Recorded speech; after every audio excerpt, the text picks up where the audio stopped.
Olá pessoal, tudo bem? Hoje eu trouxe para vocês aqui Conan Omnibus Nasce uma Lenda, da editora Mitos. É o primeiro volume, né, de uma série de omnibus que vão ser lançados aí pela editora Mitos em relação ao personagem Conan, tá? Esse é o primeiro volume. Kurt Busiek, Cary Nord, Greg Hult, que são os artistas citados aqui na capa. Por sinal, uma belíssima capa, uma capa muito bonita aqui dessa edição 1 de Conan Omnibus Nasce uma Lenda, da editora Mitos, tá? Aqui a lombada. Conan 1, Omnibus, Nasce uma Lenda, editora Mitos, tá? Tá bonita a lombada também. Tá aqui mais um texto, mais uma arte belíssima também. Temos aqui mais um texto abaixo, 472 páginas, tá? Desse primeiro volume aqui de Conan Omnibus. A editora Mitos já anunciou o segundo volume, inclusive já está em pré-venda no site da editora, tá? Lembrando para vocês que eu mostro página por página e conto as histórias. Nesse caso aqui não vou conseguir me aprofundar muito nas histórias, mas vou acabar contando as histórias aqui. Então, fiquem avisados, ok? Então vamos ver o quadrinho por dentro, tá aqui a guarda toda branca, Conan Omnibus, editora Mitos. Aqui mais uma belíssima arte, né?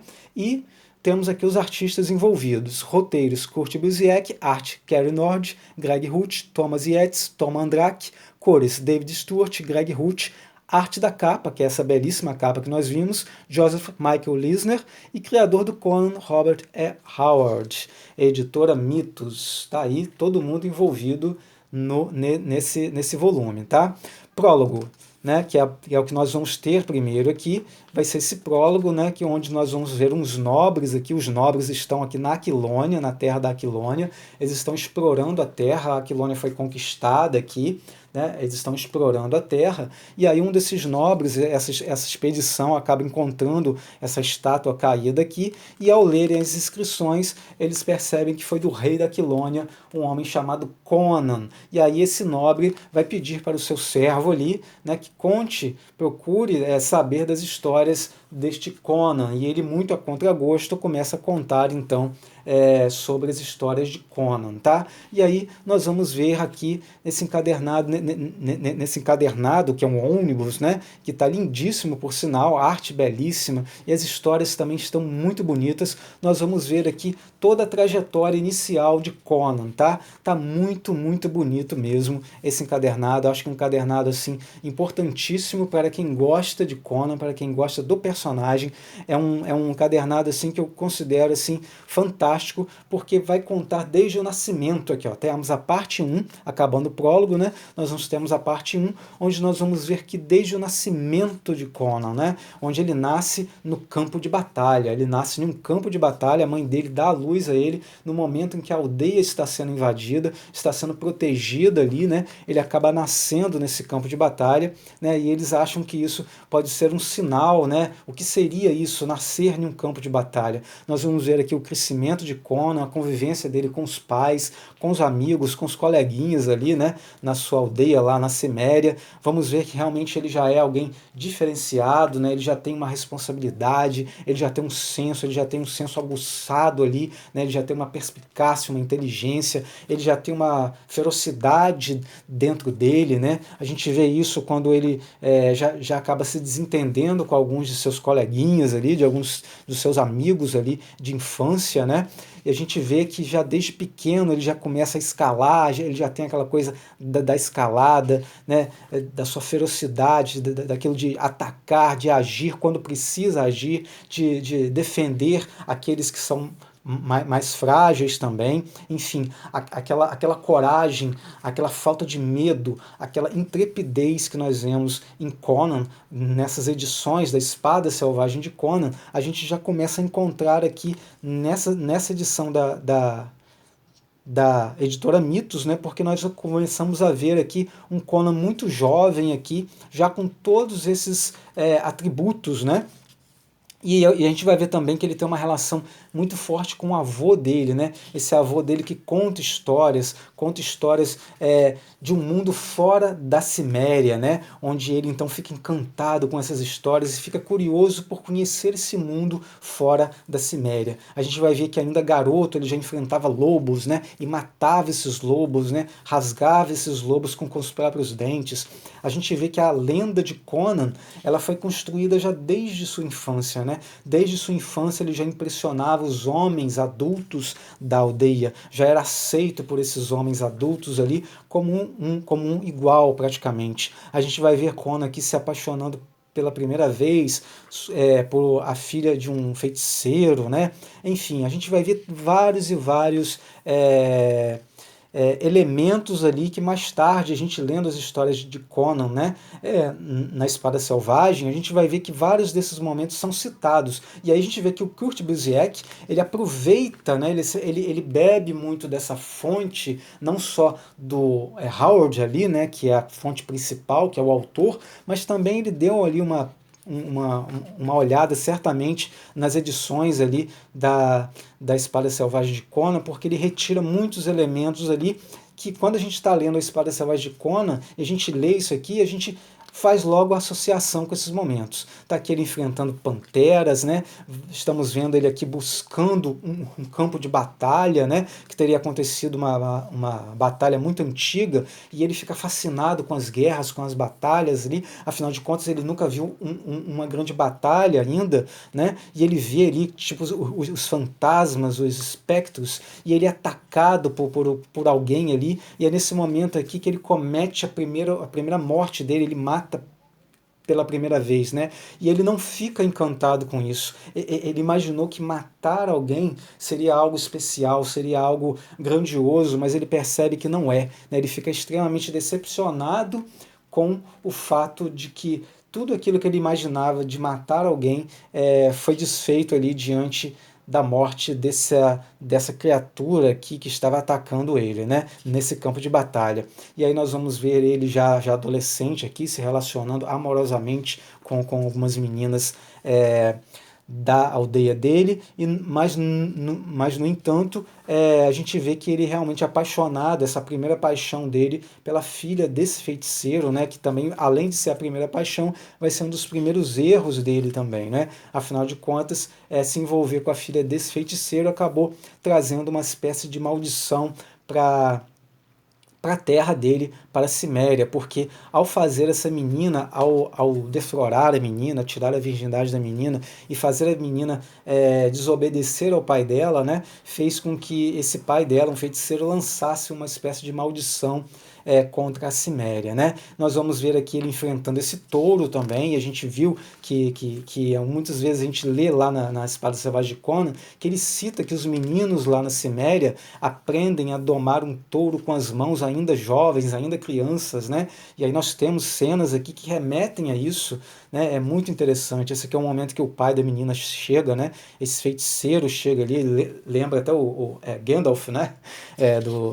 Do Senhor dos Anéis, mas enfim, ele chega ali, ele resgata a filha dele e lança uma maldição ali sobre a aldeia. Conan acaba ficando irritado e mata um companheiro ali da própria aldeia com um soco apenas, né? E as pessoas ficam cada vez mais impressionadas com Conan. Anos mais tarde ali, Conan já está ajudando, né, a sua tribo e seus companheiros ali a caçarem aquilonianos que estão invadindo, né, a Ciméria, e isso faz parte da maldição que a Ciméria recebeu por conta daquele mago, né? E nós estamos vendo aqui a Venário, né? Que é uma batalha, né? Que é uma fortaleza de uma batalha que Conan de vez em quando cita, né? A batalha de Venário, onde ele com seus conterrâneos cimérios ajudaram a expulsar ali os invasores, né, os aquilonianos que estavam invadindo a Ciméria, né? E a gente vai ver tudo isso aqui, a gente vê todos esses elementos com essa belíssima arte, né? É uma arte muito bonita, vocês estão vendo aqui, né? A gente vai passando e além do roteiro ser incrível, né? Um roteiro que prende a gente fica aqui querendo ler mais. Quando acabava as edições aqui, eu queria ler mais, né? Porque realmente o roteiro é muito bom, é um roteiro muito envolvente e a arte é muito bonita, né? tudo se encaixa aqui muito bem. Eu realmente fiquei muito surpreendido, porque eu só tinha experiências, né, com os roteiros e as histórias e a arte da Espada Selvagem de Conan e de Conan o Bárbaro, que eram edições lá da Marvel, né, que estão sendo inclusive relançadas agora na coleção Espada Selvagem de Conan e Conan e nos ônibus do Conan pela editora Panini, né? Eu tinha acostumado com aqueles roteiros, com aquelas artes, eu achava aquilo lá realmente muito bom. Mas quando eu li essas histórias mais recentes aqui, principalmente essas aqui remetendo a essa origem de Conan, eu realmente fiquei fascinado, né? E aí nós temos aqui, vocês viram, né, a batalha de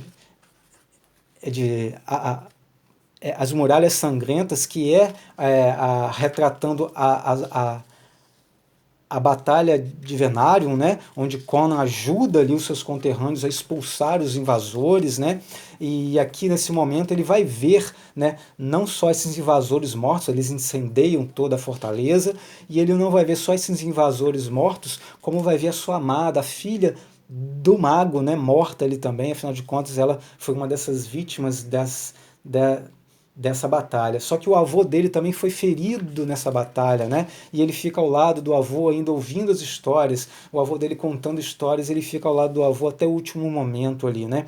E aí depois que o avô dele morre, né, ele decide então deixar, né? Ele deixa então a Ciméria, segue sozinho, e aí nós entramos na parte 2 aqui, né, onde ele então vai se aventurar fora dos limites da Ciméria, e ele vai conhecer os Vanires e os Aesires, né, que são aqueles inimigos naturais dos Cimérios, mas que vivem nas terras geladas. Os Cimérios consideram esses Aesires e esses Vanires como selvagens, bárbaros demais. No entanto, Conan chega ali ajudando uma moça, né, dos Aesires ali, né, que ela está sendo ali prestes a ser violentada, né?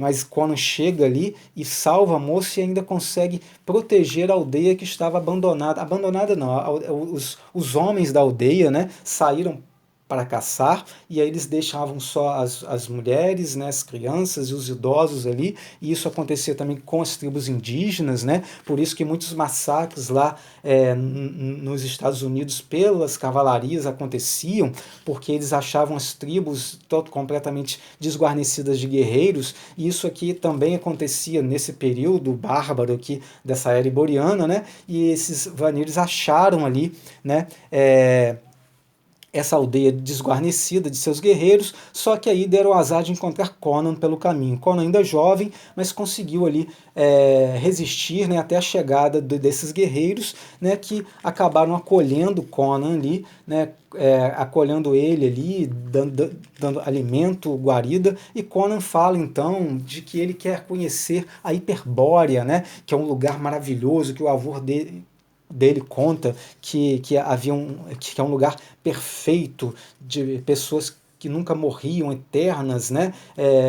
Um lugar de muita perfeição, com mulheres lindas, com animais exóticos, enfim. E ele não quer conhecer só a Hiperbórea, como todo o resto do mundo que o avô dele contou para ele, pintou para ele, muito lindo, né?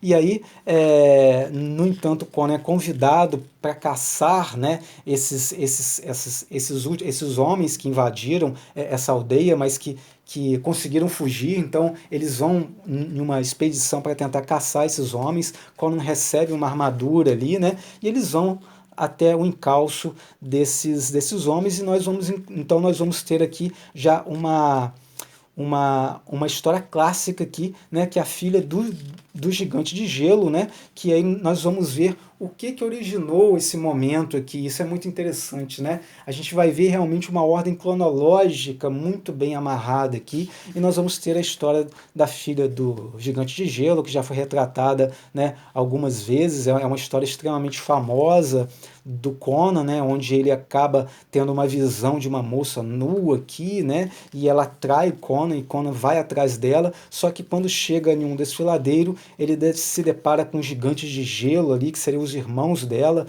né, e quando ele derrota esses irmãos dela ali, que vai tentar alcançá-la novamente, né, ela é arrebatada aos céus, então ele percebe que ela era filha de Ymir, né, o gigante de gelo, né, então ele fica ali apenas com um lenço, né, com uma parte da roupa dela ali, né, e todos duvidam, né, que ele teria visto essa mulher, apenas, menos um que realmente acredita, que ele também disse que teria visto essa moça e a filha do gigante de gelo, né. Conan e os Vanilles, eles continuam em sua perseguição, né? Continuam tentando achar esses bárbaros que atacaram a aldeia deles, e Conan continua ali, e Conan está aprendendo muito. A gente vê como que Conan estava aprendendo a rastrear, porque esse rastreador aqui dos Aesíris, ele é muito hábil, né? E Conan, ele já era muito bom nisso, né? Só que agora ele está aprendendo muito mais. A gente vê que as origens das habilidades de Conan, elas vão sendo aperfeiçoadas, e quando elas foram aperfeiçoadas, né, e de que forma elas foram aperfeiçoadas, né? Eles acabam então derrotando esses inimigos, encontram eles, acabam derrotando eles ali. No entanto, eles são traídos, né, por alguém que estava querendo se vingar de Conan, porque quando Conan chega lá naquela aldeia e salva aquela moça, as pessoas ficam agradecidas, e uma moça vai ficar apaixonada por ele. E esse cara aqui, né, ele então fica enciumado. O nome dele é Sarjal. Ele fica enciumado de Conan e planeja matar Conan, e acaba traindo não só Conan, mas todos os seus companheiros, né? Todos os seus companheiros acabam sendo capturados e muitos mortos por esses gigantes aqui, ó, por essas criaturas gigantescas aqui, que seriam quem? Os hiperbóreos, né? Aquele povo perfeito, aquele povo que Conan idealizava, né, por conta das histórias do avô dele.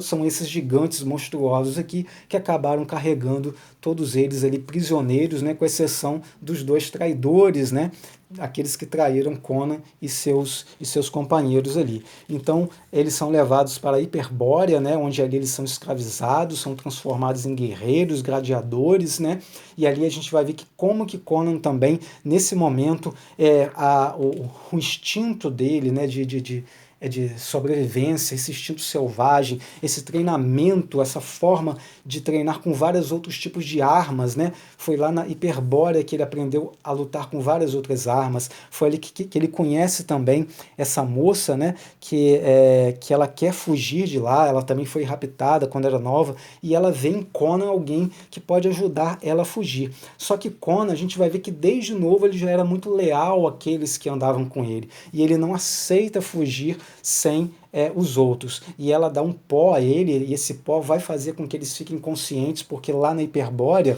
eles recebem um certo feitiço ali que faz com que eles fiquem meio adormecidos e obedientes demais, né? Existe também um ritual lá na Hiperbórea que seria o dia do adeus, né? Onde eles, já cansados de viver, porque eles são eternos, eles se cansam de viver e se jogam dessa ponte para um abismo. Só que aí com eles vão todos os servos, né?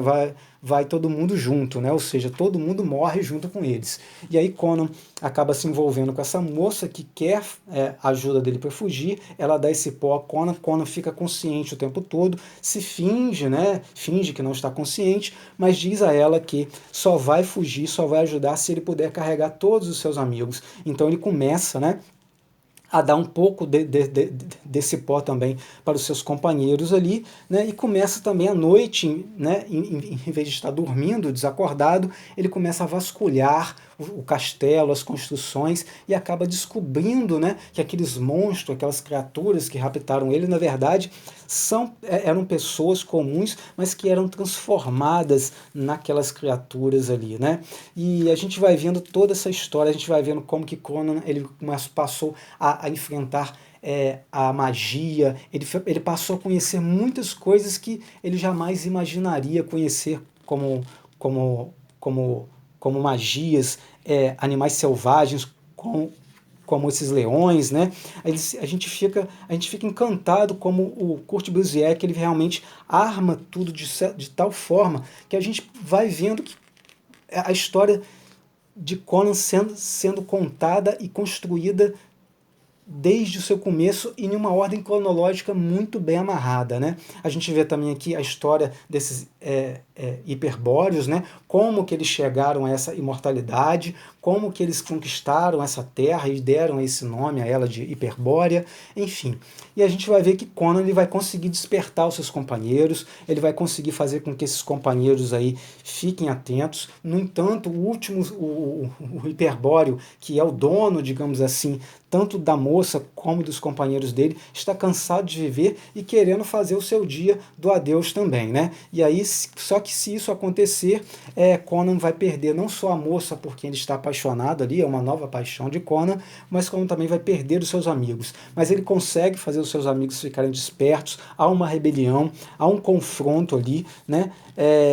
E só que esse confronto ele acaba sendo ali abafado, né, por conta de magia, né, os amigos de Conan e Conan, eles acabam sendo alcançados, esses cristais, essas pedras aqui acabam fazendo com que os amigos dele voltem a ficar entorpecidos novamente, mas ele não fica, ele sai desse recinto porque ele vai tentar resgatar a moça, e é por isso que ele não está ali nesse momento. E ele enfrenta esses homens, enfrenta guerreiros ali, e com isso, nesse enfrentar esses guerreiros, esses soldados que tentam proteger a torre, né, onde estaria essa moça, junto lá com esse soberano eterno que agora está pensando em se matar, ele acaba se atrasando, né? Só que aí ele consegue chegar a tempo ali de ficar à frente do abismo, né? Dessa ponte ali de onde eles se jogam, e ele fica ali à frente. Só que o Hiperbóreo, né, ele lança ali um feitiço, uma espécie de feitiço em cima de Conan, faz com que ele fique ali imóvel, no entanto ele consegue ver tudo, só não consegue se mexer. E aí aquela procissão, que é uma procissão macabra, né, vai passando todos por ele ali, todos passam por ele chama a moça que se chama Yasmin, né, Yasmin, mas só que ela não escuta, ele grita o nome dela, grita Yasmine, Yasmine, mas não tem jeito, ela acaba se jogando ali, né? Ela se joga junto com seus amigos, junto com todos aqueles que ele tinha apreço e conheciam, e ele fica horrorizado com isso, e aí ele conhece a perda, né? A perda de pessoas queridas, ele já tinha perdido o avô, mas ele percebe ali que as amizades, né, os laços, eles podem ser rompidos instantaneamente, de repente, por conta dessas perdas, e aí Conan se vê em uma situação ali que ele está cercado, né, e acaba então se jogando ali desse abismo também. Só que ele não se joga para a morte, ele se joga para ficar pendurado, né?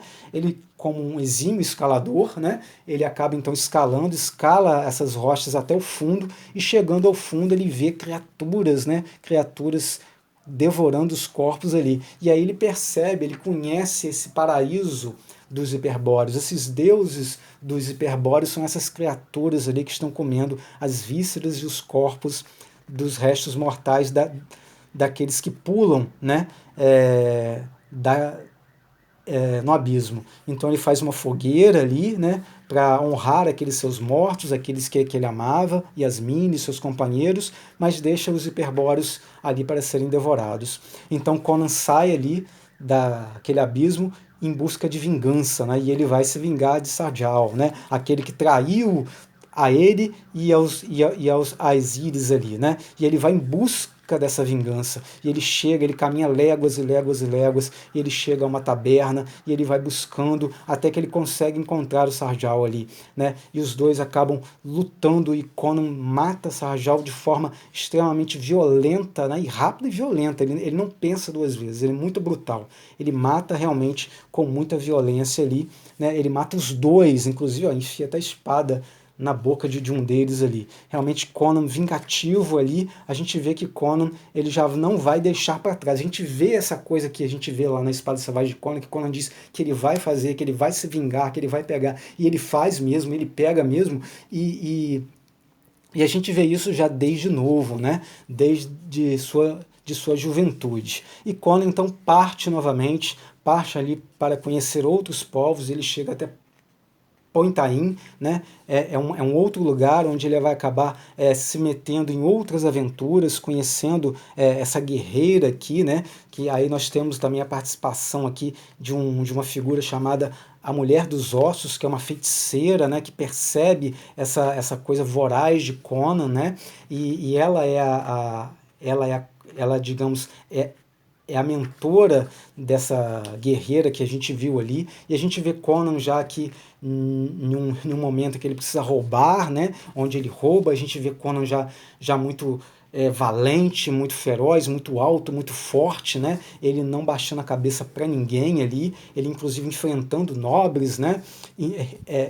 Exigindo respeito, mesmo que seja de um nobre que precisa respeitar as pessoas, precisa respeitar os seus súditos, né? A gente vê Conan já muito mulherengo aqui também, que é outra característica dele aqui também, né? E a gente vê todos esses elementos sendo formados aqui, né? A gente vê um Conan aqui em formação, a gente vê um Conan aqui criando os seus valores. Desculpa, eu bati um pouco aqui na câmera e tremeu. E como eu estava dizendo, a gente vê Conan aqui criando os seus princípios, os seus valores, né? Formando ali os seus ideais, né? Formando ali em sua mente as suas metas, né? Percebendo que nem sempre as alianças serão eternas ou serão verdadeiras, ele enfrenta traições e vai aprendendo tudo isso, e aqui a gente chega a uma história que eu achei fantástica, que é Morte no Templo, né? Nós vamos ter aqui algo interessante, acontece um assassinato aqui nesse templo, Conan é contratado para entrar nesse templo e roubar uma peça valiosa. No entanto, dentro desse templo, né, aconteceu um assassinato e o guarda encontra Conan.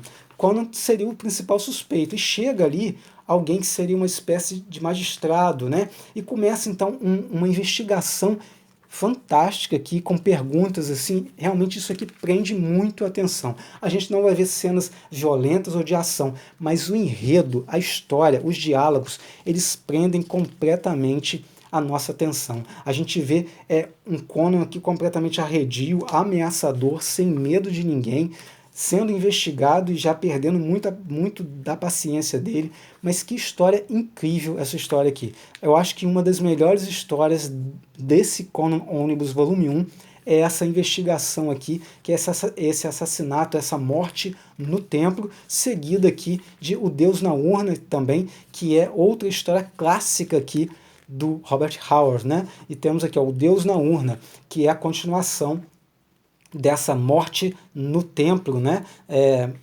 E realmente, que história fantástica, gente, que história bacana. E é nesse momento aqui que a gente vai ter o Tote Amon, né? Que é aquele feiticeiro que recorrentemente aparece nas histórias de Conan. Ele vai ser citado aqui, né? Nós temos aqui o Tote Amon, e aqui o Tote Amon ele manda uma urna, né? E nessa urna existe algo maligno ali, né? Ele é o feiticeiro de Sete, que são os adoradores de cobra, né? Serpentes, e aí esse cara que foi assassinado dentro do templo, ele foi estrangulado, mas de uma forma muito esquisita, e aí a gente começa a perceber que realmente poderia ser uma serpente, mas a investigação está toda apontando para que Conan, e aí o cara que contrata Conan entra ali e ainda fala que não conhece Conan. Conan não perde tempo, arranca a cabeça dele, né? Que história fantástica, que história divertida, que história bem escrita, realmente é incrível. E quando Conan vai realmente ver o que é essa ameaça, o que tinha dentro dessa urna, era realmente uma serpente, né? Uma serpente encantada, essa serpente de Sete, uma das serpentes de Sete, né? E ele fica realmente ali chocado por muitos dias com o que ele viu. Depois nós temos aqui a Matadora de Homens, que é aquela guerreira que nós vimos lá atrás, né? Nós vamos ver aqui outra história muito legal, onde Conan vai enfrentar essa Matadora de Homens, mas ao mesmo tempo depois vai acabar lutando ao lado dela, né? Porque os dois vão acabar servindo juntos ali a um mago, né? Um mago poderosíssimo, que quer então destruir uma joia que o Tote Amon quer pegar, né? E aí a gente vai ver que aqui que Conan e essa matadora de homens, né, eles vão proteger esse mago aí até ele chegar ao recinto dele, onde ele estaria mais protegido. Nós vamos ver aqui a origem dessa matadora de homens, junto com a Mulher de Ossos, né?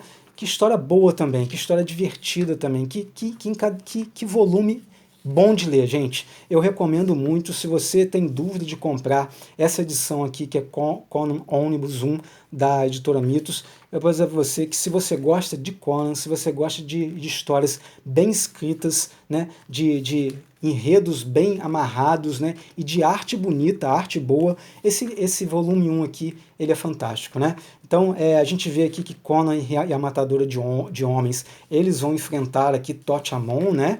Vão tentar proteger esse feiticeiro ali, vão conseguir vencer, obviamente, o Tote-Amon, vão conseguir afugentar ele, pelo menos, vencer totalmente não, né? Porque o Tote-Amon vai ser uma figura que recorrentemente vai aparecer nas histórias de Conan. Afinal de contas, nós estamos falando aqui do período inicial de Conan, né? Do período ali de sua juventude, e a gente vai ver que eles conseguem vencer, que eles conseguem afugentar, né, esse guerreiro, esse feiticeiro aí. Os três juntos, né, em conjunto, eles vão conseguir ali, né, vencer a magia de Tote-Amon, né? A gente vê um Conan já, como eu disse, muito furioso, mas muito sábio também já, né? A gente vê como que Conan já desde novo ali, ele já é inteligente, ele já percebe as coisas, ele já percebe o que ele tem que fazer mesmo diante da magia, né? E Conan fica muito impressionado com esses momentos de magia, com esses feitiços, e talvez isso seja um dos motivos pelos quais Conan tem tanto aversão à feitiçaria, né? E aí nós vamos ver aqui que a Mulher de Ossos queria ficar com Conan para ele como um de seus guerreiros, né? Mas Conan se recusa e prefere então seguir o seu caminho sozinho ali, né? Inclusive esse próprio mago, né, convida ele para que ele fique, mas Conan diz que não, que ele quer continuar seguindo o caminho dele, conhecendo novas terras, novas pessoas, novos povos e vivendo novas aventuras. E assim termina esse primeiro volume aqui de Conan Omnibus, tá? E aqui nós temos galeria de capas, capas belíssimas por sinal, olha quanta arte bonita, né? Eu vou passar um pouco mais rápido aqui, vocês façam pausa aí, né, para vocês verem. Olha que capas lindas, lindíssimas essas capas, né? Bonitas demais, capas aqui que vieram nessas edições aqui de Conan Omnibus 1 da editora Mitos, tá? Muitas capas aqui nessa galeria de capas. Capas belíssimas, belíssimas, belíssimas. E assim encerramos a edição 1 de Conan Omnibus. Pessoal, muito obrigado por assistirem, um grande abraço, espero que tenham gostado e fiquem com Deus.